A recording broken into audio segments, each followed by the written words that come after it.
మనుషుల్ని చంపాలంటే ఏం చేయాలి? న్యూక్లియర్ బాంబులేయాలి, ఆంథ్రాక్స్ లాంటి పౌడర్లను స్ప్రెడ్ చేయాలి. అది కాదంటే వైరస్ను సృష్టించి కొత్త రోగాలను ప్రపంచానికి అంటించాలి. ప్రపంచంలో చాలా దేశాల వార్ స్ట్రాటజీ ఇదే. ఇప్పుడు అవసరం లేదు. కొత్త రోగాలు వాటికవే పుట్టుకొస్తున్నాయి. పాత రోగాలు కొత్త రూపంలో మనుషుల మీద దాడి చేయబోతున్నాయి. మరోవైపు కొన్ని దేశాలు కూడా సరికొత్త వైరస్లను సృష్టిస్తున్నాయి. దీంతో త్వరలోనే అంతుబట్టని జబ్బులతో కోట్ల మందికి ముప్పు ఉందని వార్నింగ్ ఇస్తున్నారు సైంటిస్టులు. నిజంగా అలాంటి పరిస్థితులు ఉన్నాయా? కొత్త రోగాలు మనుషుల్ని అంతం చేయబోతున్నాయా? ప్రపంచాన్ని చుట్టుముట్టబోతున్న కొత్త రోగాలపై విసిక్ spotlight. Chikungunya, dengue, swine flu. ఓ దశాబ్దం క్రితం వీటి గురించి ప్రపంచానికి తెలియదు. ఈ మధ్య సార్స్, ఇబోలా, సూడాన్ వైరస్ లాంటి కొత్త వైరస్ల దెబ్బకు ప్రపంచానికి దిమ్మ తిరిగిపోయింది.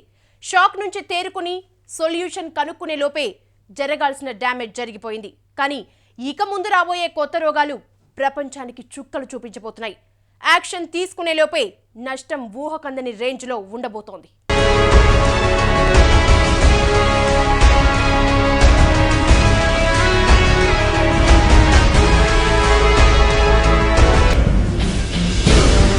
ఇవి అతి త్వరలో ప్రపంచాన్ని చుట్టుముట్టేబోతున్న కొత్త రోగాలు. నాటుగా చెప్పాలంటే 4-5 శతాబ్దాల క్రితం వచ్చిన గత్తర మరోసారి రాబోతోందన్నమాట.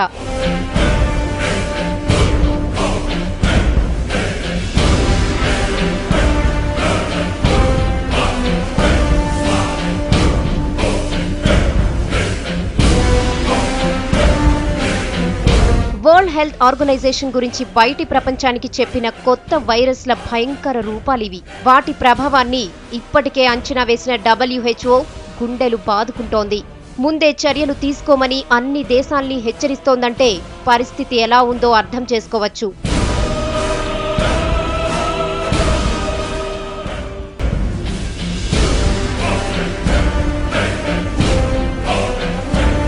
వీటిలో ముందుగా చెప్పుకోవాల్సింది human infection with avian influenza H7N9.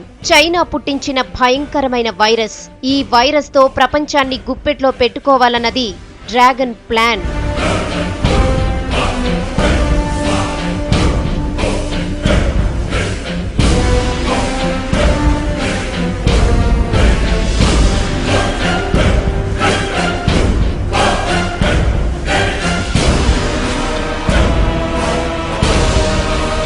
ఇది సినిమా సీనే, కానీ ఆ రీల్ సీన్ ని రియల్ చేయబోతోంది చైనా. ఏదైనా ఒక జంతువుపై ఈ వైరస్ ను ప్రయోగిస్తే చాలు, డిసీజ్ దానంతటదే స్ప్రెడ్ అవుతుంది. అది సంగతి. ఒక్క చైనానే కాదు, అగ్రరాజ్యం హోదాపై కన్నేసిన, సూపర్ పవర్ హోదా కోసం పాకులాడుతున్న, దాయాది దేశాలను లొంగ తీసుకోవాలనుకుంటున్న ప్రతి దేశానిది ఇప్పుడిదే స్ట్రాటజీ. ఆటం బాంబులేయక్కర్లేదు, పవర్ఫుల్ వెపన్స్ వాడక్కర్లేదు. జస్ట్ అంతుబట్టని ఓ రోగాన్ని స్ప్రెడ్ చేస్తే చాలు, జనం ప్రాణాల కోసమైనా సరే చచ్చినట్టు లొంగిపోతాయి శత్రు దేశాలు. సింపుల్ బట్ పవర్ఫుల్ ప్రయోగమన్నమాట. ఇక ప్రపంచాన్ని భయపెట్టబోతున్న మరో వైరస్ స్ట్రైన్ H5N1. నిజానికిదో పక్షి నుంచి పుట్టిన రోగం. బర్డ్ ఫ్లూగా ప్రపంచానికి పరిచయమైంది. ఇప్పుడదే జనం ఉసురు తీయబోతోంది. ఆసియాలో దీని ప్రభావం భయంకరంగా ఉంది. ఇప్పటికే లక్షల్లో పక్షులు ఈ వైరస్ కు బలయ్యాయి. వాటి ద్వారా మనుషులకు వ్యాపించబోతోందని సైంటిస్టులు నిర్ధారించారు. దీనిపై చర్యలు తీసుకోవాల్సిందిగా ఇప్పటికే WHO అన్ని దేశాలను హెచ్చరించింది.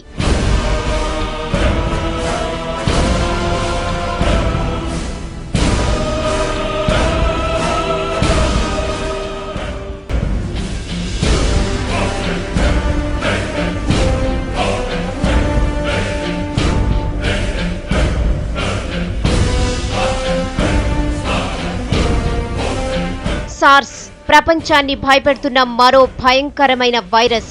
మన దేశంలో విలాస్రావు దేశ్ముఖ్ ఈ వైరస్ అటాక్ తోనే హఠాత్తుగా చనిపోయారు.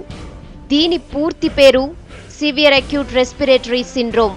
సౌదీ అరేబియాలోని ఓ 58 ఏళ్ల వ్యక్తిలో దీన్ని గుర్తించారు. వారం రోజుల్లో దీని బారిన పడి 7 వ్యక్తులు చనిపోయారు. కొత్తగా ఇంకెవరికీ సోకకుండా గల్ఫ్ కంట్రీస్ మొత్తాన్ని అలర్ట్ చేశారంటే దీని ప్రభావం ఏ రేంజ్ లో ఉందో అర్థం చేసుకోవచ్చు.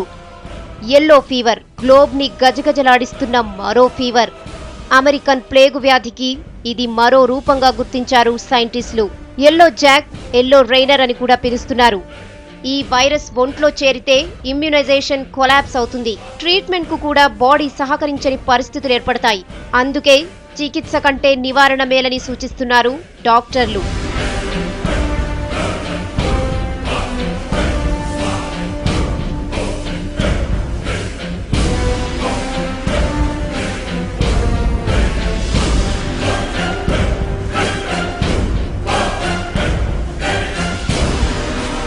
పోలియో కొన్ని దశాబ్దాల క్రితం ప్రపంచాన్ని సవాల్ చేసిన వ్యాధి.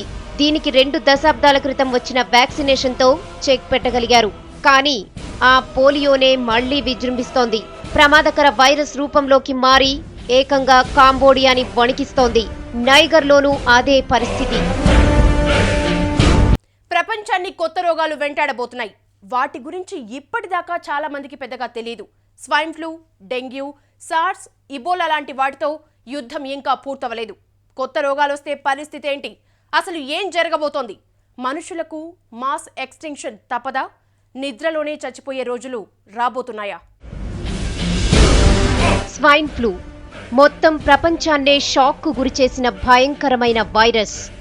4 ఏళ్ల క్రితం ఎండాకాలంలో స్ప్రెడ్ అయింది ఈ వైరస్. అప్పుడు మొదలైన దాని ట్రెండ్ ఇప్పటికీ కొనసాగుతూనే ఉంది. స్వైన్ ఫ్లూపై స్టడీ చేసేందుకే సైంటిస్టులకు 2 ఏళ్లు పట్టింది. ఈలోపు జరగాల్సిన డ్యామేజ్ జరిగిపోయింది. 1 కోటి మందికి పైగా ప్రపంచవ్యాప్తంగా చనిపోయారు. దాదాపు 10 కోట్లకు పైగా స్వైన్ ఫ్లూ కేసులు నమోదయ్యాయి. స్వైన్ ఫ్లూని 2009 ఏప్రిల్లో ఫస్ట్ టైం మెక్సికోలో గుర్తించారు. కొద్ది రోజుల్లోనే వెరాక్రూజ్కు పాకింది. ఆ తరువాత ప్రపంచం మొత్తానికి సోకింది. పందుల నుంచి ఈ వ్యాధి పుట్టుకొచ్చిందని తేల్చారు సైంటిస్టులు.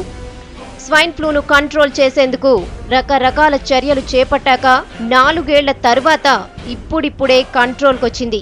కానీ దాని బారిన పడి కొన్ని దేశాల ఆర్థిక వ్యవస్థలు అల్లకల్లోలమయ్యాయి.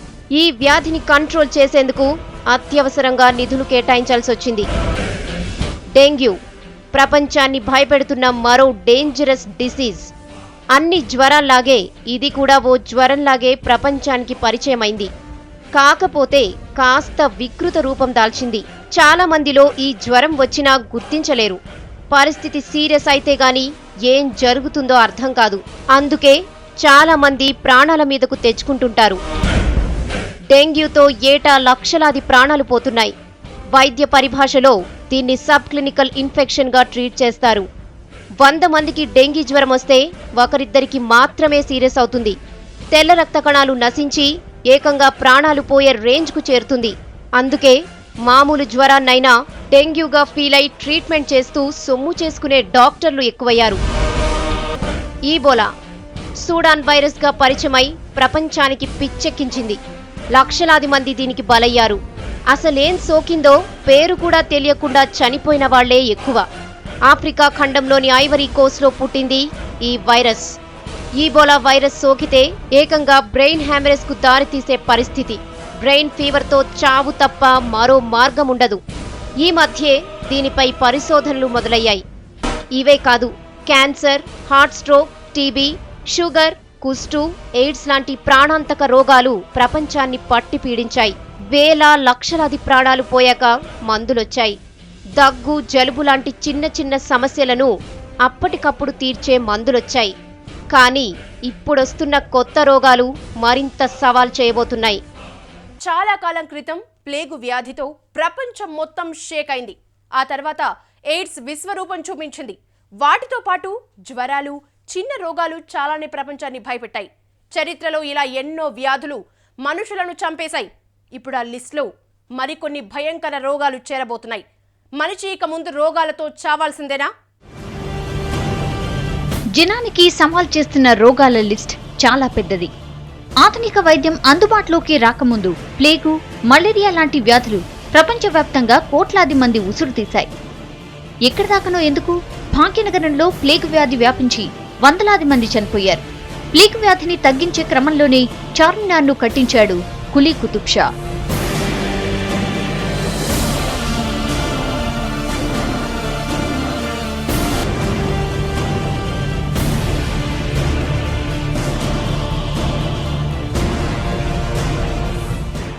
మలేరియా. ప్రపంచంలో అత్యధికంగా జనాన్ని చంపేస్తున్న లిస్టులో మలేరియాది 3వ స్థానం. ఏటా ఈ రోగంతో 50 కోట్ల మంది బాధపడుతున్నారు. ఒక్క మలేరియాతోనే ప్రపంచవ్యాప్తంగా సుమారు 50 లక్షల మంది చనిపోతున్నారు. ఎయిడ్స్ 2 దశాబ్దాల క్రితం పుట్టిన అతి భయంకరమైన వ్యాధి. గ్లోబ్పై నమోదవుతున్న చావుల్లో మెజారిటీ వాటా దీనిదే. అత్యధిక మందిని చంపేస్తున్న రోగాల లిస్టులో దీనిది 2nd ప్లేస్. ఏటా సుమారు 4 కోట్ల మంది దీని బారిన పడుతున్నారు. 30 లక్షల మందికి పైగా చనిపోతున్నారు. ఇప్పటికీ మందు దొరకని అంతుబట్టని రోగంగా ఉండిపోయింది ఎయిడ్స్. చికిత్స లేదు, నివారణ ఒక్కటే మార్గమని ప్రచారం చేసి జాగ్రత్తలు తీసుకోండని చెప్పేదాకా చాలా దేశాల్లో ఏం జరుగుతుందో పరిస్థితి అర్థం కాలేదు. ఇప్పుడిప్పుడే ఎయిడ్స్ పై ప్రపంచానికి అవగాహన పెరుగుతోంది.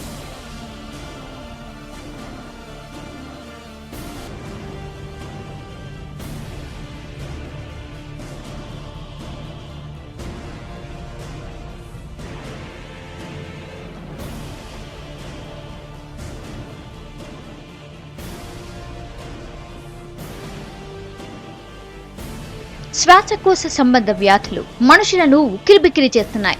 శ్వాస పీల్చుకోలేక చచ్చిపోతున్న వాళ్ల సంఖ్య ఏటా 40 లక్షలకు పైనే. ఏ టైప్ రోగం వచ్చిందో తెలియకుండానే లోయర్ రెస్పిరేటర్ ఇన్ఫెక్షన్ తో చనిపోతున్నారు చాలా మంది. డయేరియాతో చనిపోతున్న వాళ్లకు లెక్కే లేదు. ఏటా 40 కోట్ల మంది దీని బారిన పడుతున్నారు. ప్రాణాపాయ పరిస్థితులు లేకపోయినా ఏటా 20 లక్షల మంది చనిపోతున్నారు. వైద్యం అందుబాటులోకి వచ్చిన చిన్న చిన్న నిర్లక్ష్యాలు, అజాగ్రత్తలు డయేరియాకు కారణం. టీబీ 4 దశాబ్దాల క్రితం వరకు అంతుబట్టని రోగం.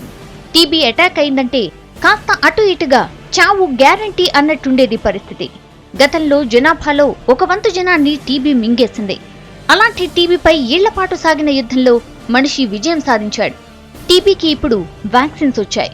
శాశ్వత నివారణ పద్ధతులు అందుబాటులోకి వచ్చాయి.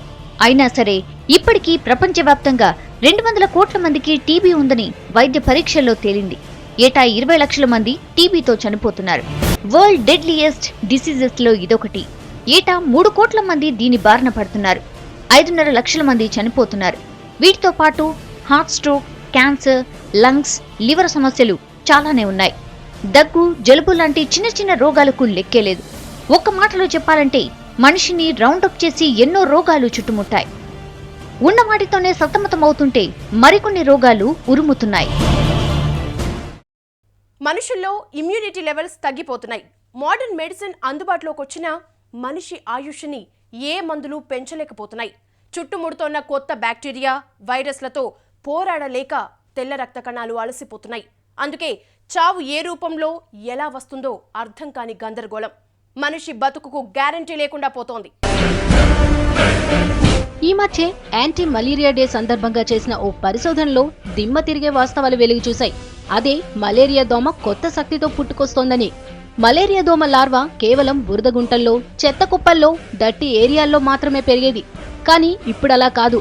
పారే నీళ్లలో, విపరీతమైన ఎండలో, ఎలాంటి పరిస్థితుల్లోనైనా లార్వా పెరుగుతుందని Lancet research బయటపెట్టింది.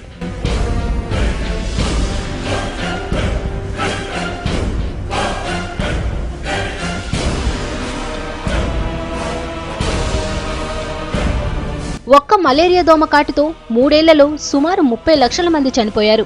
Dengue, malaria, diarrhoea లాంటి రోగాలన్నీ ఈ బ్యాక్టీరియాతోనే వస్తున్నాయి. అలాంటి దోమ కొత్త శక్తితో పుట్టుకొస్తే మనిషి తట్టుకోగలడా? అంత సీన్ లేదని చాలా కేసులు నిరూపించాయి కూడా. ఇప్పటికే ప్రపంచవ్యాప్తంగా యాంటీబయాటిక్స్ వాడకం ఎక్కువైంది. చిన్న జబ్బుకు యాంటీబయాటిక్తో చెక్ పెట్టాలన్నది అందరి తాపత్రయం. అదే ఇప్పుడు మనిషికి మరణ శాసనం రాస్తోంది. యాంటీబయాటిక్స్ ను విపరీతంగా వాడుతుండడంతో మనుషుల్లో ఇమ్యూనిటీ తగ్గిపోతోందని అంతకు ముందే తెలిసింది. దానికి తోడు మలేరియా దోమ స్ట్రెంథెన్ అవడంతో మనిషికి మరింత మూడిందని తేల్చేసింది WHO. ఇన్నాళ్లు మలేరియా నివారించగల రోగం, కానీ ఇప్పుడదే అంతుబట్టని రోగంగా మారింది. శతాబ్దాలుగా మలేరియా దోమపై యుద్ధం చేసి ఈ మధ్యనే విజయం సాధించాడు మనిషి. కానీ ఆ ముచ్చట 2 దశాబ్దాల పాటే మిగిలింది. జ్వరానికి వాడే మందులన్నింటినీ జీర్ణించుకొని బలం పుంజుకుంది దోమ. రాబోయేది వానాకాలం. మలేరియా దోమకు ఇష్టమైన కాలం. పరిస్థితి ముందే గమనించిన సైంటిస్టులు దీనిపై ఆందోళన చెందుతున్నారు. మలేరియా దోమ ఇప్పుడు అన్నిటికన్నా పెద్ద సవాల్గా మారబోతోందన్నది వాళ్ల ఆందోళన. సుమారు 130కి పైగా దేశాలపై దీని ప్రభావం పడుతుందని అంచనా వేస్తున్నారు. ఇవే కాదు మరెన్నో సవాళ్లు ప్రపంచం ముందున్నాయి. ఒక్కో దేశానిది ఒక్కో దీనగాథ అయిపోయింది. ఇప్పటికే కొన్ని రోగాలు దేశాల ఆర్థిక వ్యవస్థలను ప్రభావితం చేస్తున్నాయి. ఇక అంతుబట్టని మరిన్ని రోగాలు దేశాల మీద పడితే ఇక అంతే సంగతులు. మనిషి ఆరోగ్యంగా ఉంటే సమాజం బాగుంటుంది, సమాజం బాగుంటే మొత్తం ప్రపంచమే బాగుంటుంది. కానీ ఇప్పుడు ఆ పరిస్థితులెక్కడివి? ఆధిపత్య ధోరణి, అనవసర కలహాలు, సహజ వనరుల దోపిడీ పేరుతో దాష్టికం, ఇలా ఎన్నో రకాలుగా ప్రపంచంలోని ప్రతి దేశంలోనూ చిచ్చు రగులుతోంది. ఇప్పటికే బయోవార్, న్యూక్లియర్ వార్ పేరుతో ఒక దేశంపై మరో దేశం విరుచుకుపడుతోంది. ఇప్పుడు కొత్త కొత్త వైరస్లను వ్యాపింపజేసి ఆధిపత్యం చాటుకోవాలనుకుంటున్నాయి. అదే ప్రపంచానికి కొత్త తలనొప్పులు తెచ్చిపెడుతోంది. ఆరోగ్యమే మహాభాగ్యం, కానీ దానితోనే ఆడుకుంటున్నాయి కొన్ని దేశాలు. ప్రకృతిపై మనిషి చేస్తున్న దాడి కూడా కొత్త వైరస్లను పుట్టిస్తోంది. మనిషి స్వార్థమే అన్ని ఘోరాలకు కారణమవుతోంది. దాన్ని వదిలించుకొని ప్రపంచం భవిష్యత్తు గురించి ఆలోచించటమే అన్ని రోగాలకు అసలు మందు. ఇది V6 spotlight. Stay tune to V6 news. ప్రతి దృశ్యం ప్రజల పక్షం.